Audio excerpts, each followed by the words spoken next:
মাত্র 15 ঘন্টায় বাংলাদেশ জাতীয়তাবাদী কিরিচ দল ওরফে ছাত্র দল ক্ষমা চেয়ে, নাকানি চুবানি খেয়ে, শিবিরের কাছে ক্ষমা চেয়ে, জাতির কাছে ক্ষমা চেয়ে, যাদেরকে শিবির ট্যাগ দিয়ে গালাগালি করেছে তাদের কাছে ক্ষমা চেয়ে পিছু হটতে বাধ্য হয়েছে। এমনকি বিএনপির লাগারে লাগা ধান লাগা ভিসি তিনিও নড়ে চড়ে বসেছেন যে ছাত্র দলের সন্ত্রাসীদের বিচার করার আশ্বাস দিচ্ছেন, তাদের ছাত্রত্ব বাতিল করার ঘোষণা দিয়েছেন, যারা সাংবাদিকদের উপর হামলা করেছে। দর্শক, সাংবাদিকদের উপর হামলা, শিবিরের উপর হামলা, এটা কিন্তু একাকার।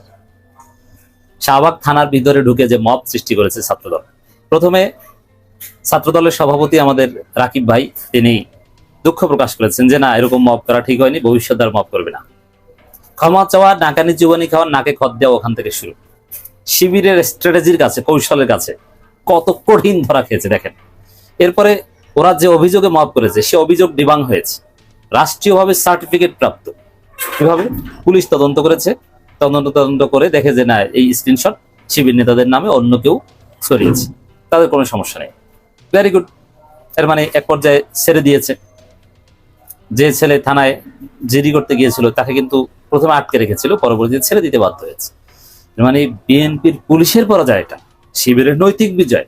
শিবিরের বিরুদ্ধে যে অভিযোগ, এটা ডিবাং হয়ে গিয়েছে। যাচাই বাছাই শেষে তাকে ছেড়ে দেওয়া হয়েছে, না শিবিরের কেউ এর সাথে জড়িত না।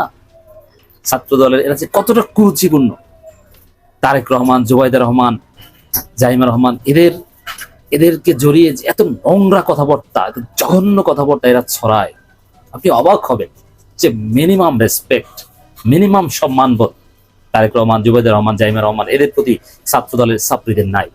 এরা নিজেদের মা বাবাকে নিয়ে পর্ন ভিডিও বানাতো, দ্বিধাবোধ কেউ নাই, এরা এতটাই নিকৃষ্ট।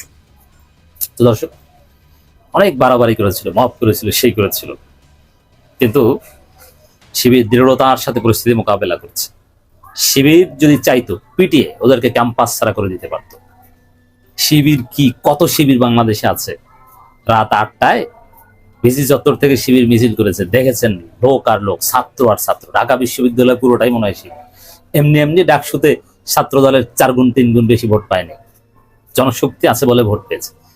ছাত্র দলের যে কিছু গুটি কয়েক টোকাই, ওদেরকে খেয়ে ফেলতে পারতো শিবির, কিন্তু না, শিবির ধৈর্য ধরেছে, নৈতিক বিজয় হয়েছে। এরপরে প্রথমে ছাত্রদল সভাপতি দুঃখ প্রকাশ গেল, সাংবাদিকদেরকে প্রথমে বললো যে ওরা সাংবাদিক না, ওরা শিবির, ওরা গুপ্ত শিবির। কিন্তু সেই গুপ্ত শিবিরের কাছে ক্ষমা চেয়েছে ছাত্রদল সেক্রেটারি নাসিরউদ্দিন নাসির, আমাদের কোচি নাসির বলি মজা করে আমাদের ভাইকে। তিনি ফেসবুকে লিখেছেন, গতকাল একটি গুরুত্বপূর্ণ ফেসবুক পোস্টকে কেন্দ্র করে ঢাকা বিশ্ববিদ্যালয় ক্যাম্পাস সংলগ্ন শাহবাগ থানায় একটি অনাকাঙ্ক্ষিত ঘটনা ঘটেছে। প্রকাশ্য ও গুপ্ত শিবিরের নেতাকর্মীদের সৃষ্টিকৃত মব, মানে ওই সাংবাদিকদেরও কিন্তু গুপ্ত শিবির বলে, ওরা বলে, ওরাই আবার ক্ষমা চায়। মানে ওদের এটা ব্যাকফায়ার করছে। ওরা গুপ্ত বলতে যে তারেক রহমানের অবস্থা খারাপ, তারেক রহমানকে গুপ্ত বানিয়ে দিয়েছে বাংলাদেশ, তারেক রহমান খাম্বায় খাম্বায় গুপ্ত লেখা, মানে ওদের ন্যারেটিভ ওরা ধরা গেছে। এটা আরেকটা পরাজয়। তো এখানে মব নাকি করেছে ছাত্রদল সভাপতি বলছে যে ছাত্রদল মাফ করেছে, ঠিক হয় নাই, আর কোচি নাসির বলছে শিবির নাকি মাফ করেছে। মানে সবচেয়ে পাগল কোথা থেকে আসে। আর এই নাসির নিজেই স্কুল জীবনে শিবির করেছে, এটা সবাই জানে। এই জন্য তিনি গুপ্ত বলেন। যে বেশি গুপ্ত করে ও নিজেই আসলে একসময় শিবির করতো বা এখনো জামাতের প্রতি একটা কানেকশন আছে। এটা আমাদের চোখের সামনে করে না। ছাত্রলীগ আমলও দেখেছি, শিবিরের হয়ে যারা ছাত্রলীগ করেছে এরা, শিবির হয়ে যারা ছাত্রলীগ করেছে এরা হচ্ছে বেশি শিবিরকে গালি দিত, শিবিরকে বেশি রাজাকার বলতো এরা। হ্যাঁ, মানে শেখ হাসিনা বলতো, ওইটাকে সবচেয়ে ভালোভাবে ধারণ করতে পারতো শিবির থেকে যারা ছাত্রলীগে গিয়েছে তারা। তো এখনো যারা শিবির থেকে ছাত্র দলে গিয়েছে বা যারা গুপ্ত, ওরাই বেশি গুপ্ত বলে। আমি চ্যালেঞ্জ দিয়ে বলছি, দায়িত্ব নিয়ে বলছি, বুকে হাত দিয়ে বলছি, যারা ছাত্র দলের মধ্যে যারা দেখবেন যে প্রতিপক্ষকে বেশি গুপ্ত বলে, ওরাই আসল গুপ্ত, ওদের দুর্বলতা আছে। আমি চিনি, কারণ আমাদের বন্ধু বান্ধব ফ্রেন্ড সার্কেলের লোকজনই তো এখন ছাত্র দলের বড় বড় নেতা। সবার নারী নক্ষত্র জানে, কখন কোন প্রোগ্রামে, কবে মোতালা প্লাজায় গিয়েছে, কবে শহীদ মিনারের পাশে গিয়েছে, কবে ঢাকা মেডিকেলের গেটে যে ছাত্র দল করেছে, কখন নয়াপল্টন গিয়েছে, আমরা সব জানি। অতএব এইসব আমাদের কাছে প্রাপ্ত তথ্যের আলোকে বলছে, যারা বেশি গুপ্ত করে ও শিবিরের সুবিধা বলল। আর দুর্বলতা, ওর বাপ জামাত, ওর 14 গোষ্ঠীর মধ্যে প্রচুর জামাত। এই দুর্বলতা থেকে ও প্রতিপক্ষকে গুপ্ত বলে গালি দিয়ে নিজের দুর্বলতা রাখার চেষ্টা করে। সামনে কমিটি দিবে, ওই কমিটিতে পদ পাওয়ার জন্য অতি ছাত্র দল সাথে এরা গণমাধ্যমের উপর হামলাকারী, সাংবাদিকদের পিটায় হত্যা করে, বলে যে এরা গণমাধ্যমের অবাধ স্বাধীনতায় বিশ্বাসী। মিথ্যার বাটপাড়ির একটা লিমিট থাকা দরকার।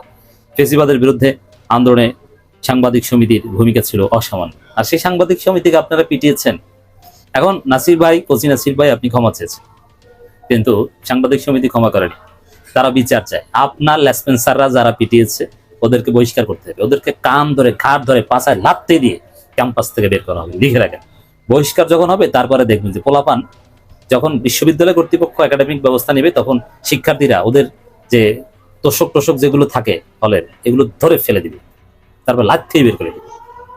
এবং বিএনপিও ওদেরকে কোনোদিন, ছাত্রদল বিএনপি কেউ ওদেরকে কোনো পোস্ট দেবে না। তো যারা চালাকি করতে যে এই সাংবাদিকদের শিবির বলে পিটিয়েছে, ওরা জীবনে ছাত্রদলে কোনো পদ পদবি পাবে না। তো এখন এই যে ক্ষমা চেয়ে লাভ নাই, ওদেরকে বিসর্জন দিতে হবে। আমরা আশা করছি ভবিষ্যতে আর কোনো সাংবাদিক যাতে পেশাগত দায়িত্ব পালন করতে গিয়ে হয়রানির শিকার না হয়। আবার এই নাসির ভাই বলছেন, দেখেন দ্বিমুখী কথা কাকে বলে। তিনি বলছেন যে সাংবাদিক পরিচয়ে অনেক শিবির কর্মী এসেছিলেন। আচ্ছা, এই জন্য পিটিয়েছেন নাকি?